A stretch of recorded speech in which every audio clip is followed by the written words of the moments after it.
Hello बच्चों, आशा है कि आपने लेक्चर नंबर 1 देख लिया होगा और आज हम हमारे फर्स्ट चैप्टर का लेक्चर नंबर 2 करने वाले हैं, जिसका नाम है संविधान क्यों और कैसे। और आज की वीडियो की स्टार्टिंग हम रखेंगे भारतीय संविधान की प्रस्तावना की।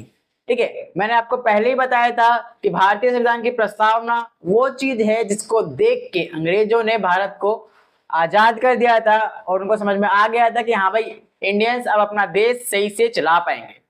तो हमें देखना है कि भारतीय संविधान की प्रस्तावना के अंदर ऐसी क्या चीजें थी जिसको देख के अंग्रेज मान गए भैया भारत को आजाद कर दिया। तो चलिए देरी ना करते हुए वीडियो को स्टार्ट करते हैं।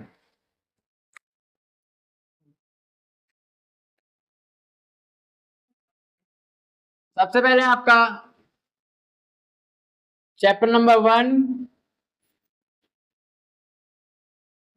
संविधान क्यों और कैसे। ध्यान रखना, ये इसका लेक्चर नंबर 2 है और लेक्चर नंबर 1 पहले से ही यूट्यूब पे अपलोडेड है, और अगर जिसने नहीं देखा है वो लेक्चर नंबर 1 को देख लेना, क्योंकि उसके अंदर बहुत ही बेसिक बेसिक डिटेल्स है जिसमें से आपके पेपर में कई सारे क्वेश्चन पूछे जाते हैं, 1 नंबर के, 2 नंबर के और 4 के एंड 6 नंबर के क्वेश्चन। ठीक है, जिसमें से एक क्वेश्चन उठ के यह आता है कि भैया भारतीय संविधान के जनक कौन थे, यानी फादर ऑफ इंडियन कॉन्स्टिट्यूशन कौन है भाई। ठीक है, जिसको पता है वो मुझे फटाफट से कमेंट में बता दे। बाकी हम देखते हैं भारतीय संविधान की प्रस्तावना। क्या देखना है, हमारा टॉपिक क्या है?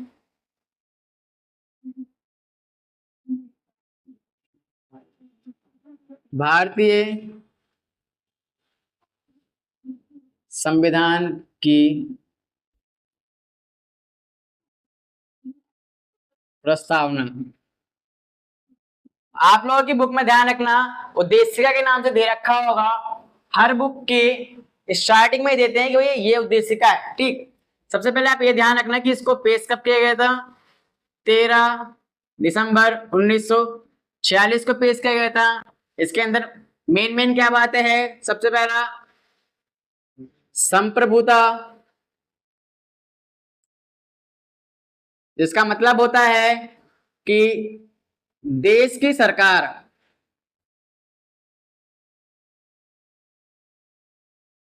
अपने फैसले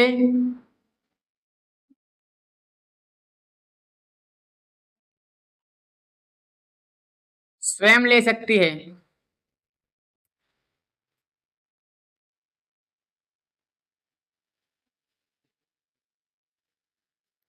दूसरा है आपका समाजवाद। अब समाजवाद का मतलब होता है कि जो देश की सरकार होगी ना भाई, वो समाज के हित के काम करेगी। क्या काम करेगी? समाज के हित के। देश की सरकार समाज हित के कार्य करेगी।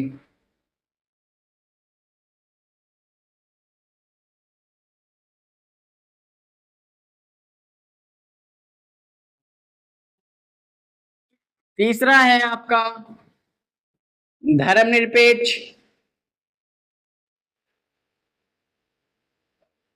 धर्मनिरपेक्ष का मतलब होता है कि देश का अपना कोई धर्म नहीं होगा। देश का अपना कोई धर्म नहीं होगा।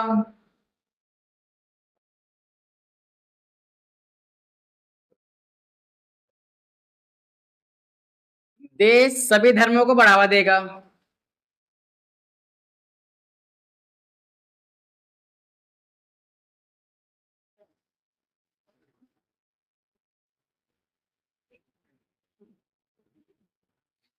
चौथा है आपका लोकतांत्रिक गणराज्य।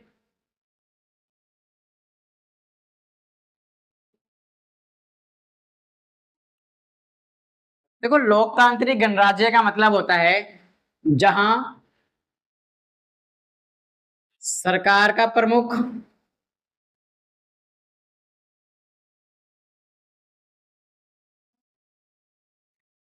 देश का प्रमुख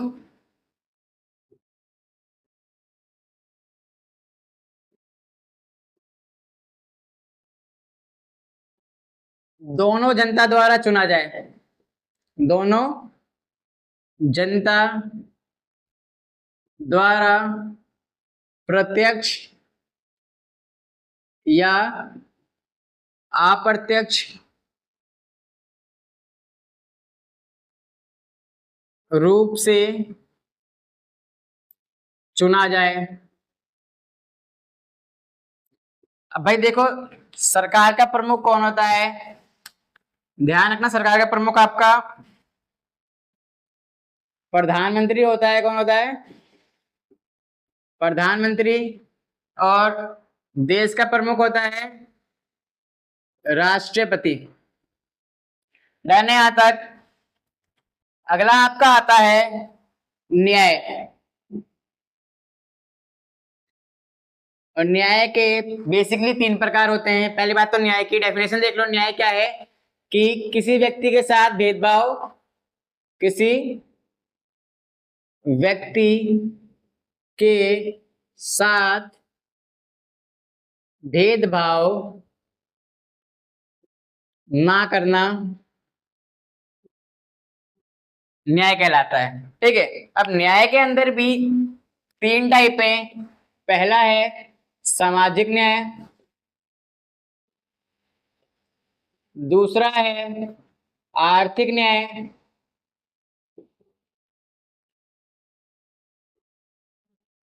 और तीसरा है राजनीतिक न्याय।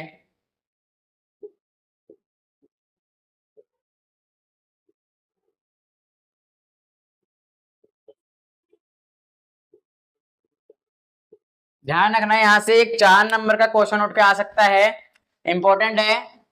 4 मार्क्स क्वेश्चन आ सकता है कि भैया न्याय क्या है और न्याय के प्रकारों का वर्णन करें। तो न्याय क्या है? कि किसी व्यक्ति के साथ भेदभाव का ना होना न्याय कहलाता है। अब न्याय के प्रकार क्या होते हैं? 3 होते हैं। पहला सामाजिक न्याय, कि किसी व्यक्ति के साथ समाज में किसी प्रकार का भेदभाव ना होना सामाजिक न्याय है। आर्थिक न्याय, किसी व्यक्ति के साथ आर्थिक आधार पर कोई भेदभाव का ना होना आर्थिक न्याय। राजनीतिक न्याय, कि किसी व्यक्ति के साथ राजनीतिक आधार पर कोई भेदभाव ना होना राजनीतिक न्याय कहलाता है। ठीक है। होप सो आपको यहां तक समझ में आया होगा। अगला देख लेते हैं हम। अगला है आपका छठा, अवसर की समानता।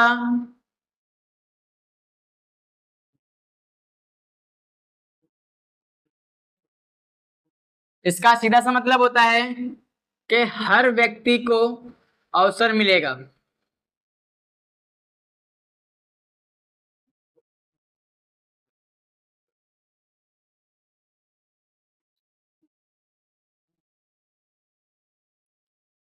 अगला है आपका अभिव्यक्ति की स्वतंत्रता।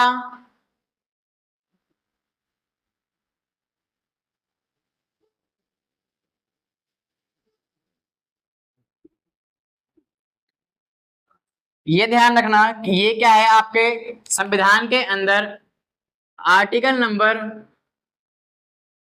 19 जो है ना, ये आपका एक मौलिक अधिकार है। और इसके अंदर बेसिकली 6 बात और इसके अंदर बेसिकली 6 बातें कही गई है। ठीक, अभिव्यक्ति की स्वतंत्रता के लिए। और इसको आप अभी नॉर्मल जान लो कि अभिव्यक्ति की स्वतंत्रता का मतलब होता है कि हर व्यक्ति अपनी मर्जी से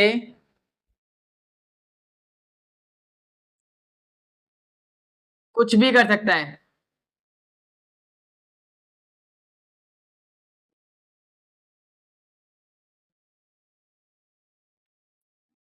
ये आपकी होती है व्यक्ति स्वतंत्रता। और इसके अंदर 6 बात कही गई है। मैं आपको ये तब बताऊंगा खोल के ज्यादा और एक्सप्लेन करके कि जब सेकंड चैप्टर करेंगे ना मौलिक अधिकार को, उसके अंदर आर्टिकल नंबर 19 आएगा, तो जानेंगे और बेहतरीन तरीके से। और ये भी ध्यान रखना, ये भी क्या है, एक इंपॉर्टेंट क्वेश्चन है। यहां से तो उठ के नहीं आता क्योंकि यहाँ पे ज्यादा नहीं बता रखा, लेकिन सेकंड चैप्टर से एज इट इज उठ के आ जाता है कि भैया आर्टिकल नंबर 19 का वर्णन करे या फिर व्यक्ति की स्वतंत्रता का विस्तार से वर्णन करे। ठीक। अगला है आपका राष्ट्र की एकता और अखंडता।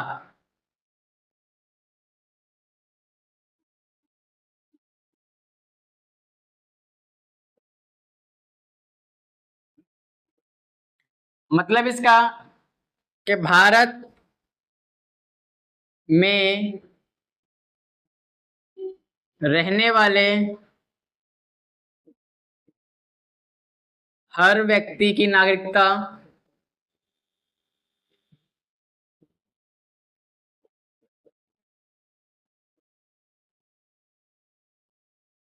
एक है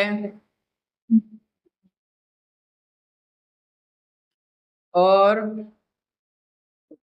पूरा देश एक है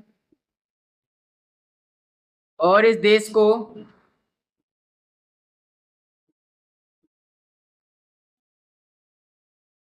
तोड़ा नहीं जा सकता।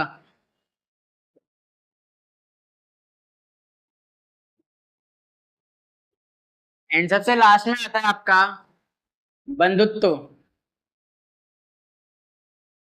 जिसका मतलब आपको पता ही होगा। बंधुत्व का मतलब होता है भाईचारे से रहना। क्या रहना? भाईचारे से रहना, लड़ाई झगड़ा नहीं करना। ठीक, ये सारी चीजें आती है आपकी भारतीय संविधान की विशेषता के अंदर। और इन्हीं सब चीजों को देखते हुए ना भाई, अंग्रेजों ने भारत को आजाद कर दिया और बोला कि हाँ, आप अपना एक संविधान बनाओ जिसमें ये सारी बातें रखना। ये सारी बातें ठीक है, इन सारी बातों को अगर आप अपनाओगे तो आगे चल के आप पे कोई भी आपको उपनिवेश नहीं बना पाएगा। ओके, होप सो आपको यहां तक समझ में आया होगा। तो फटाफट इसको नोट डाउन कर लो, फिर आगे देखते हैं भारतीय संविधान की विशेषताएं क्या क्या है।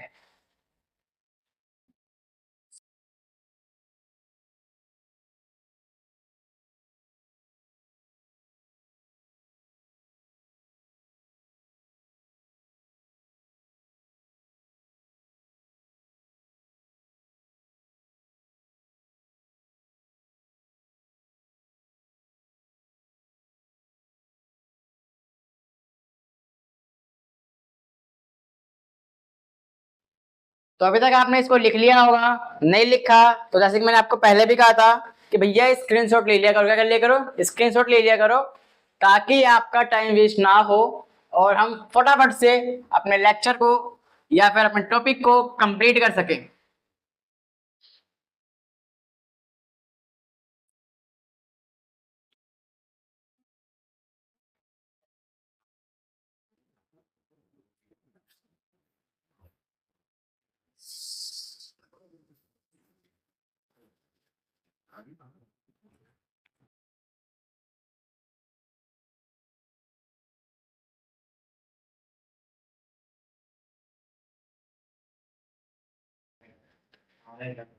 नेक्स्ट टॉपिक है हमारा, जो कि होने वाला है भारतीय संविधान की विशेषता। क्या होने वाला है? भारतीय संविधान की विशेषता। ठीक है, आपको पता होगा भारतीय संविधान की विशेषता क्या है। जिसमें सबसे पहली विशेषता है कि भैया लिखित रूप से मौजूद है। क्या है? लिखित रूप से मौजूद है।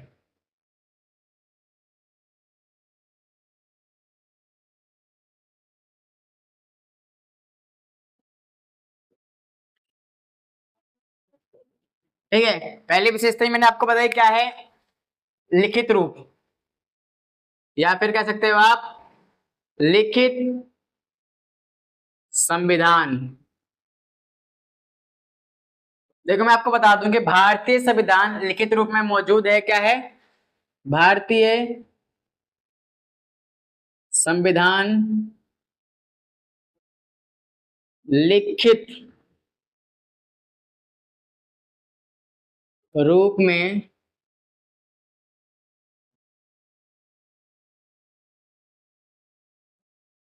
मौजूद है, जिसके अंदर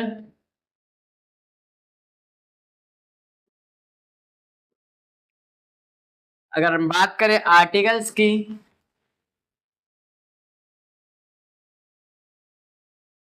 और बात करें पार्ट्स की और यही शेड्यूल की, तो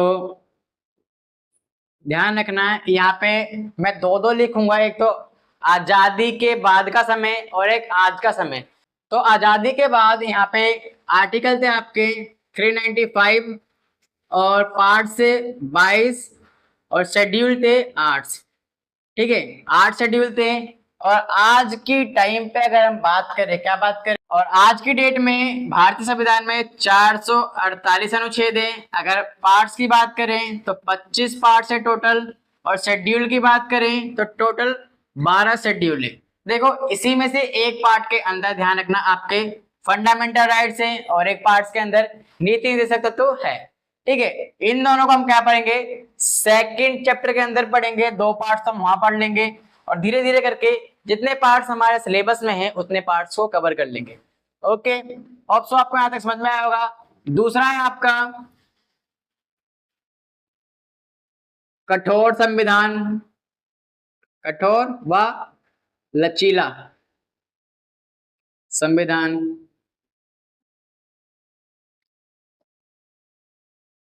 भारतीय संविधान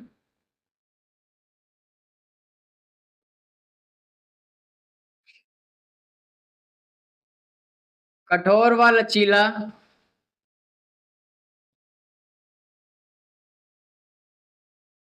दोनों है, क्योंकि भारतीय संविधान के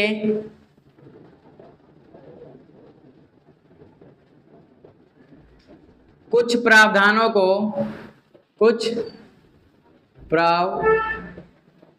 को हम आसानी से बदल सकते हैं, आसानी से बदल सकते हैं, और कुछ प्रावधानों को बदलना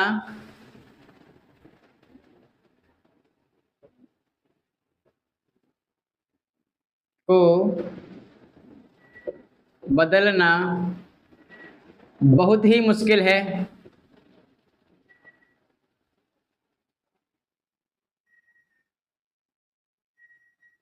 मुश्किल है। अगला है आपका, क्या है अगला आपका, सार्वभौमिक वयस्क मताधिकार। क्या है आपका, सार्वभौमिक वयस्क मताधिकार।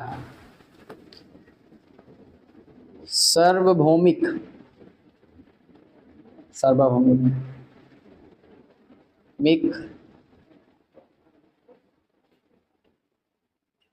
वयस्क मताधिकार, जिसका मतलब होता है कि भारत में रहने वाले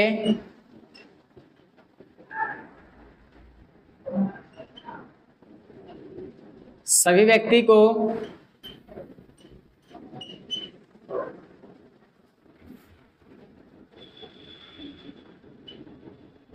एक निश्चित आयु पार करने के बाद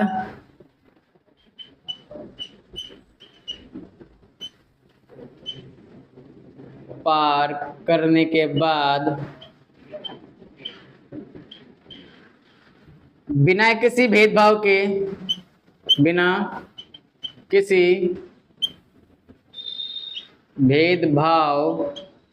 के वोट डालने का अधिकार है।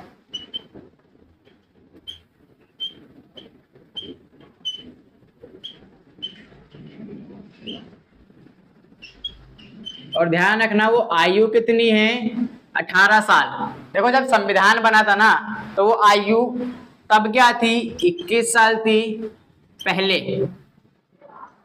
और अब कितनी है, अब है ये आपकी 18 साल। अब ये 18 साल, ध्यान रखना। और पहले कितनी थी, 21 साल थी। ठीक, इसके बाद अगला देख लेते हैं, संघीय शासन व्यवस्था। संघीय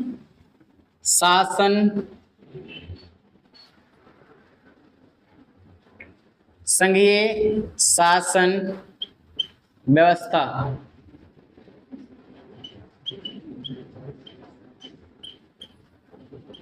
यानी भारत में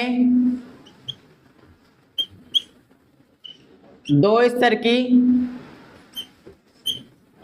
सरकार का होना। अब संघीय शासन व्यवस्था में आपको पता है 2 स्तर की सरकार होती है। पहली होती है आपकी राज्य और दूसरी होती है केंद्र। ठीक है, सॉरी, राज्य सरकार व केंद्र सरकार।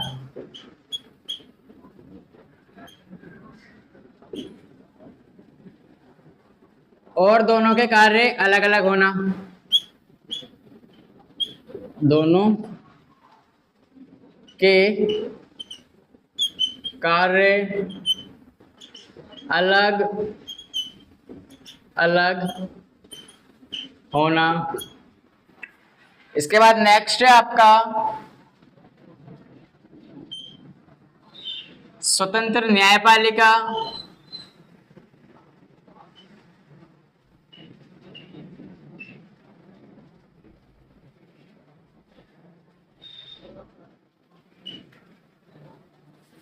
देखो, भारतीय न्यायपालिका को सरकार के अन्य 2 अंगों से स्वतंत्र बनाए रखने के लिए भारतीय संविधान ने स्वतंत्र न्यायपालिका को अपनाया है। ठीक है, आप यहां पे लिख सकते हो भारतीय संविधान में हमारी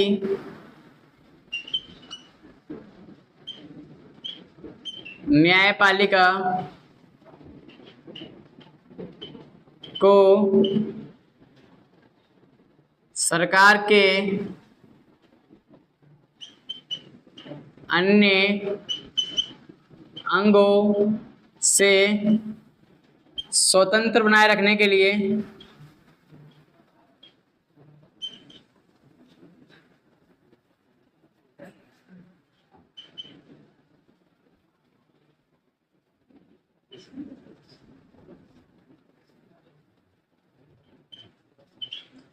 कई सारे कार्य करे गए हैं।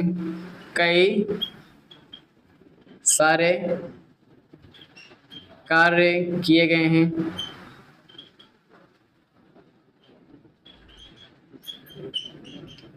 इसके बाद है स्वतंत्र निर्वाचन आयोग।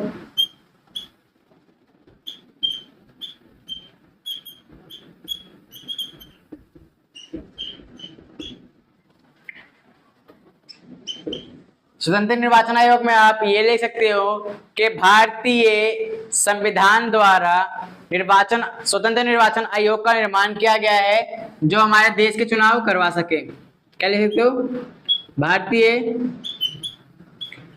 संविधान द्वारा हमारे देश में एक स्वतंत्र निर्वाचन आयोग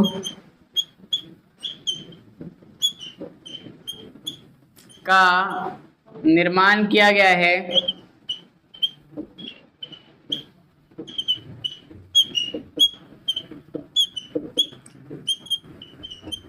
जो देश के अंदर के सभी चुनाव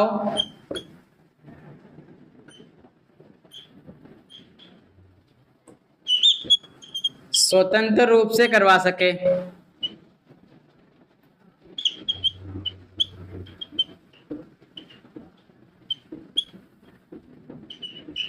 देखो, ये तो हो गई आपकी 6 बातें। और भी कई सारी बातें हैं जिनको हम देख लेते हैं।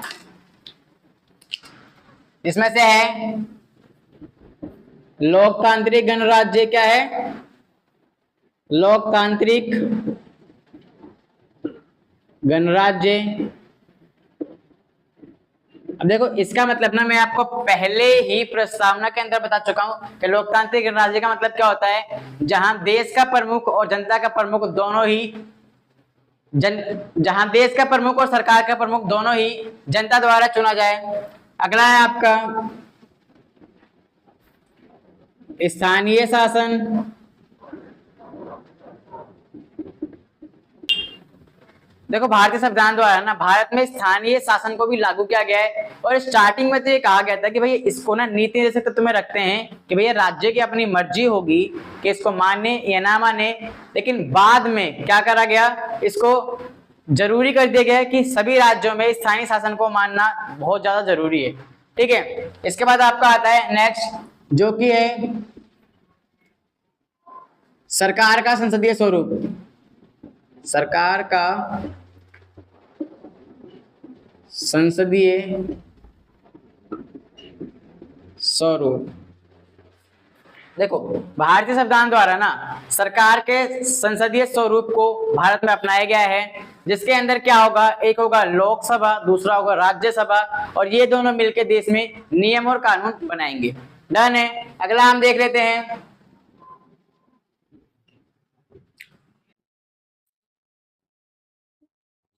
अगला है आपका मौलिक अधिकार। देखो भारतीय संविधान द्वारा ना भारत के हर एक व्यक्ति को मौलिक अधिकार दिए गए ताकि वो अपना विकास कर सके। और नेक्स्ट है आपका मौलिक कर्तव्य। क्या है, मौलिक कर्तव्य। अब मौलिक कर्तव्य क्या होता है, देखो मौलिक कर्तव्य है कि भारतीय संविधान द्वारा हर एक व्यक्ति को कुछ मौलिक कर्तव्य दिए गए हैं जिनका पालन करना उनको जरूरी है, जैसे देश का सम्मान करना, देश की सेना का सम्मान करना, राष्ट्रीय गान का सम्मान करना, ये सारी बातें होती है मौलिक कर्तव्य के अंदर। ठीक है, देखो ऐसे ही कई सारी चीजें हैं, लेकिन हम अभी इतनी चीजों को समझ के रखते हैं क्योंकि भाई हमारे लिए क्या है, हमारे लिए ध्यान रखना ये क्वेश्चन इंपॉर्टेंट है। क्या है, ये एक इंपॉर्टेंट क्वेश्चन है, इसके ऊपर आप जितने स्टार लगा सको उतने स्टार लगा लेना, आप चाहो तो 5 स्टार लगा सकते हो। ठीक है, और ये क्वेश्चन कितने मार्क्स का आता है इंपॉर्टेंट में, वो भी 6 मार्क्स का। आप चाहे तो प्रीवियस 10 ईयर के पेपर उठा के देखना, कभी भी जब आपका हो जाए तो, या फिर जब मैं करवाऊंगा तो उनमें ये क्वेश्चन सबसे ज्यादा रिपीटेड आया होगा। मतलब ये S7 में भी पूछा जाता है, आपका S2 में भी पूछा जाता है, दोनों जगह पे इस क्वेश्चन की अहमियत क्या है, बहुत ज्यादा है। ठीक, बाकी इन सबको मैंने वेल डिफाइन यहाँ पे कर दिया है, और इन पांचों चारों में से आपको कोई भी डिफाइन करने ना है तो आप मेरे से कमेंट में पूछ लेना, मैं आपको इसको डिफाइन करके दे दूंगा। ठीक, अदरवाइज इसको डिफाइन कर ही लोगे, वीडियो को डिफाइन करके देख लेना, वहां पे भी डिफाइन आपको मिल जाएगा। ठीक है, इतने इसको फटाफट से नोट डाउन करो, फिर नेक्स्ट टॉपिक करते हैं। नेक्स्ट और लास्ट टॉपिक जो कि भारतीय संविधान में विभिन्न देशों से लिए गए प्रावधानों का वर्णन करें। ठीक है, नेक्स्ट टॉपिक है विभिन्न देशों से लिए गए प्रावधान, उसको कर लेंगे, फटाफट से इसको नोट डाउन कर लो।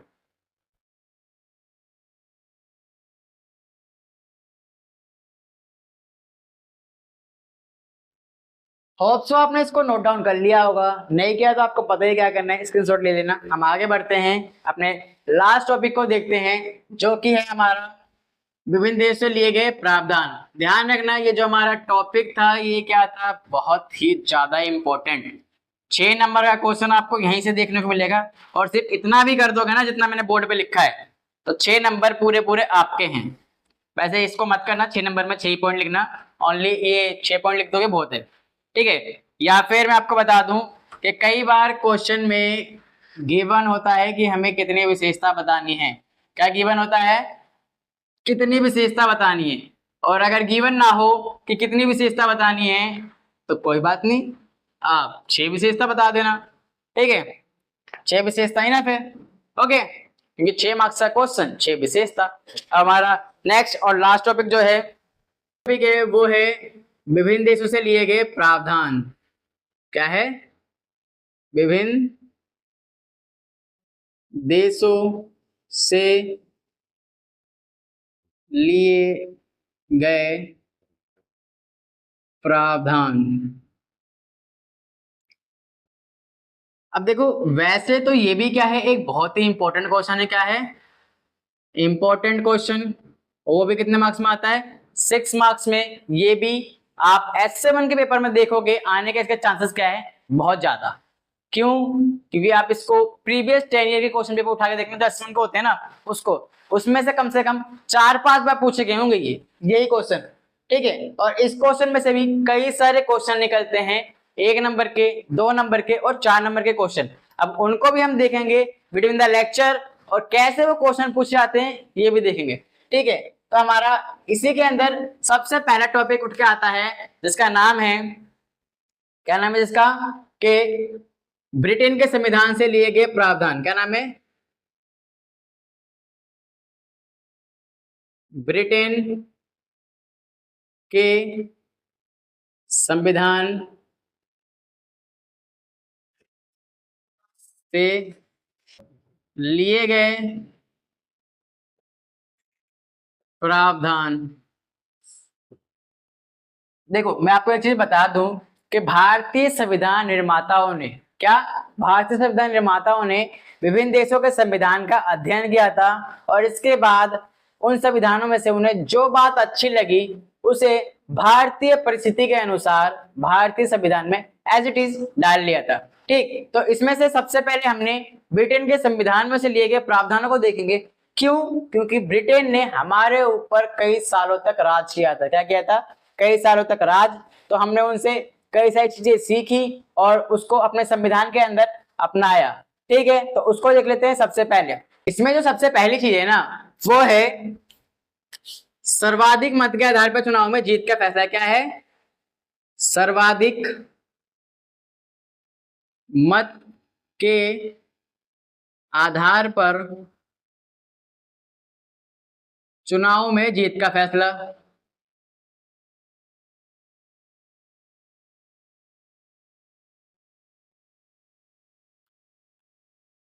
दूसरा है आपका कानून निर्माण की प्रक्रिया, कानून निर्माण की विधि। तीसरा है आपका सरकार का संसदीय स्वरूप, सरकार का संसदीय स्वरूप। चौथा है विधायिका में अध्यक्ष का पद, विधायिका में अध्यक्ष का पद और उसकी भूमिका, और उसकी भूमिका।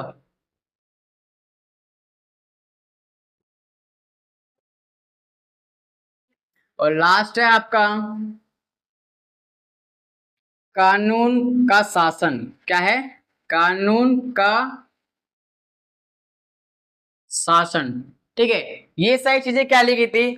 ब्रिटेन के संविधान से ली गई थी। और ध्यान रखना कि ये भी क्या है, अपने आप में एक बहुत ही इंपॉर्टेंट टॉपिक है।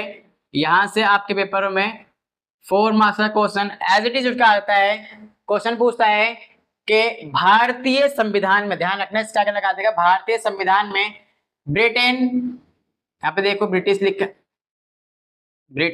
ब्रिटेन है, ब्रिटेन के संविधान से क्या क्या प्रावधान लिए गए हैं। सीधा क्वेश्चन उठ के आ जाएगा कि ब्रिटेन के संविधान से क्या क्या प्रावधान लिए गए हैं। ठीक है, तो मैं इसको सही कर देता हूं। ब्रिटेन के संविधान से क्या क्या प्रावधान लिए गए हैं। ठीक, सेकंड है आपका फ्रांस का संविधान। क्या है? फ्रांस के संविधान से लिए गए प्रावधान। अब देखो भाई, फ्रांस के संविधान से पूरी दुनिया ने कुछ चीजें ली है, जो कि है समानता, स्वतंत्रता,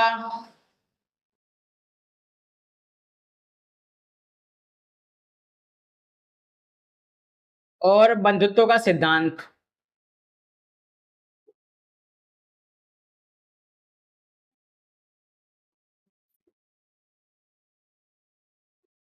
ठीक है, ये चीजें पूरी दुनिया ने फ्रांस के संविधान से लिए। इसके बाद आता है आपका अमेरिका का संविधान।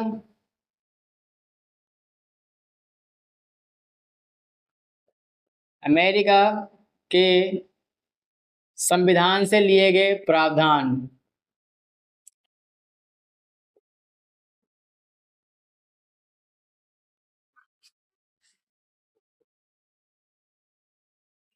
ठीक है, अमेरिका के संविधान से क्या क्या प्रावधान लिए गए थे उसको देख लेते हैं फटाफट से।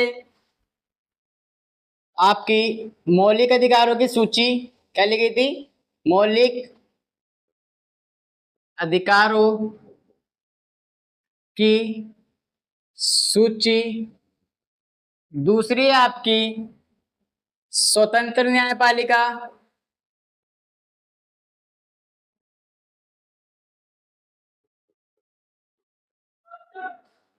और न्याय पूर्वावलोकन की शक्ति। न्याय पूर्वावलोकन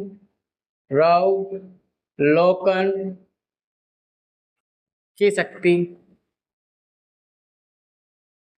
ये दोनों चीज ली गई थी अमेरिका के संविधान से। ध्यान रखना कि इनसे भी ना एक एक नंबर के दो दो नंबर का क्वेश्चन पूछ सकते हैं।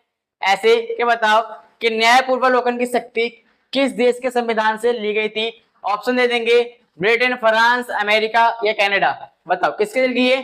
ध्यान रखना अमेरिका के संविधान से ली गई है। इसके बाद आपका आता है आयरलैंड के संविधान से लिए गए प्रावधान। क्या आता है? आयरलैंड के संविधान से लिए गए प्रावधान।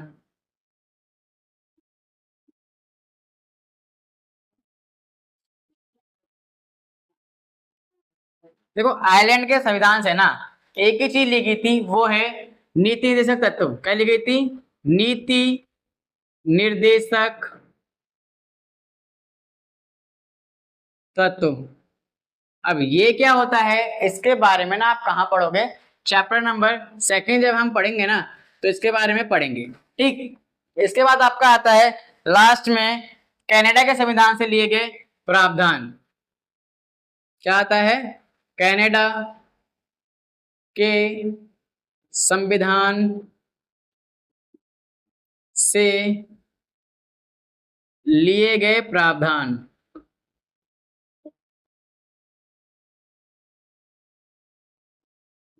अब देखो कनाडा के संविधान से ना बेसिकली मैं आपको बता दूं कि दो चीजें ली गई थी। क्या ली गई थी? दो चीजें। पहली चीज ली गई थी कि एक अर्थसंघात्मक सरकार का स्वरूप। ठीक है, अर्थसंघात्मक क्या होता है? देखो मैं आपको बताता हूं कि क्या होता है अर्थसंघात्मक। एक अर्ध संघात्मक सरकार का स्वरूप।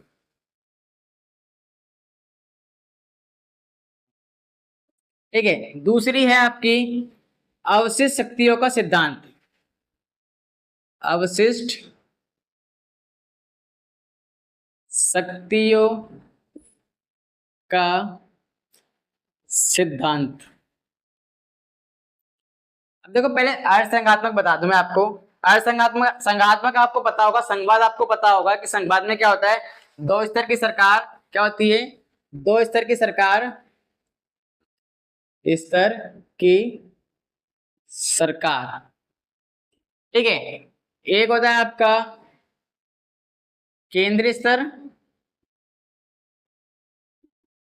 और दूसरा होता है राज्य स्तर। और आपको यह भी पता होगा कि संघवाद में ज्यादा पावर इसके पास होती है। क्या होती है? ज्यादा पावर होती है इसके पास और इस पे कम पावर। ठीक है, अब ज्यादा और कम पावर आपको पता है, ये हो गया आपका संघवाद। लेकिन अर्थसंघात्मक में क्या होगा कि इसके पास हो जाएगी भैया ज्यादा पावर। क्या हो जाएगी? ज्यादा पावर। और इसके पास हो जाएगी कम पावर। इसीलिए देखना है कि भारत में राज्य सरकार के पास कम पावर है और केंद्र सरकार के पास ज्यादा पावर है। ठीक, क्यों? क्योंकि इसने अपना रखा है अर्ध संघात्मक, जहां पे संवाद तो है लेकिन पूरी तरीके से नहीं है। जहां पे पूरे तरीके से संवाद होगा वहां पे ज्यादा पावर होगी इसके पास, और कम पावर है तो असंगात्मक है, पूरी तरीके से संगात्मक नहीं है। ठीक है, होप सो आपको ये चीज समझ में आ गई होगी। अगली आती है आपकी अवशिष्ट शक्तियां। देखो मैं आपको बताऊं, अवशिष्ट शक्तियां वो शक्तियां होती है जिसके बारे में भारतीय संविधान में कहीं भी कुछ भी नहीं लिखा, तो मतलब उस पे नियम और कानून कौन बनाने वाला है ये लिखा है भारतीय संविधान में। क्यों? क्योंकि मान लो समय के हिसाब से ना कुछ चीजें ना नई नई प्रॉब्लम आती है, वो प्रॉब्लम हमें पहले से पता नहीं है, तो उसका समस्या का समाधान कौन करेगा ये संविधान के अंदर लिखा हुआ है। तो उस समस्या का समाधान कौन करेगा? हमारी केंद्र स्तर की जो सरकार है ना भैया, केंद्र स्तर की सरकार वो करेगी। अवशिष्ट शक्तियां उसके पास जाती है। ठीक है, डन है। और यहाँ पे होता है हमारा पूरा का पूरा चैप्टर खत्म। ठीक, होप सो आपको ये वीडियो समझ में आया होगा, ये पूरा चैप्टर समझ में आया होगा। और इस चैप्टर का फर्स्ट लेक्चर आपको मैं डिस्क्रिप्शन में दे दूंगा, वो भी देख लेना ताकि आपको अच्छे से पूरा चैप्टर समझ में आ जाए। और अगर आपको कोई सा भी डाउट हो तो आप हमसे कमेंट में पूछ सकते हैं, मैं अगली वीडियो में आपके उस डाउट को पक्का क्लियर कर दूंगा। और अगर डाउट ना हो तो कोई बात नहीं, इस वीडियो को अपने दोस्तों में शेयर कर दो ताकि उनका भी इस चैप्टर का पूरा कॉन्सेप्ट क्लियर हो सके और उनको पता हो कि कैसे चैप्टर को करना है और कैसे इस चैप्टर से मार्क्स ग्रैब करने। क्योंकि ध्यान रखना कि ये भैया इस चैप्टर के अंदर एक इंपॉर्टेंट क्वेश्चन है, मैं आपको पहले बता रहा हूँ, और ये भी इसके अंदर भी एक ये इंपॉर्टेंट क्वेश्चन है। ठीक, इससे पहले भी मैंने आपको एक इंपॉर्टेंट क्वेश्चन बताया था जो कि कई बार पेपर में है, मतलब उसकी तो अगर मैं बात करूं 10 में से 7 बार वो आ रखा है, और इसकी बात करूं तो 10 में से कम 5 बार तो ये आ रखा होगा। चाहे ये आया होगा चाहे ये आया होगा, इन दोनों में से कोई एक क्वेश्चन उठ के एज इट इज आ गया होगा। ठीक है, बाकी अगर वीडियो अच्छी लगे तो वीडियो को लाइक करें और मिलते हैं नेक्स्ट लेक्चर में नए चैप्टर के साथ। ठीक है, तब तक के लिए बाय बाय।